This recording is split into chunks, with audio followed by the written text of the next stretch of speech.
যুবকরাই হল কোনো জাতির মূল স্তম্ভ বা ভিত্তি। তারাই জাতির শক্তির প্রধান উৎস, জাগরণের কেন্দ্রবিন্দু, মান মর্যাদার ধারক বাহক, ইতিহাস রচয়িতা, জাতির আগামী দিনের রাহবার, চালিকা শক্তি। জাতির ভবিষ্যৎ প্রত্যাশা কেবল তারাই।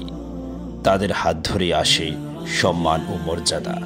তাদের কারণেই বৃদ্ধি পায় সমগ্র জাতির শ্রেষ্ঠত্ব ও মহত্ব। যুবকরাই হল জাতির মেরুদণ্ড। তারা অভ্রান্ত থাকলে জাতি বিভ্রান্ত হয় না। তাদের দৃঢ়পদ থাকার কারণেই জাতি অটল অবিচল থাকে। কেননা তারা তো জাতির স্তম্ভ বা খুঁটিস্বরূপ। তাদের দৃঢ়তার দরুন জাতি নেতৃত্ব দান করে, শাসন কার্য পরিচালনা করে।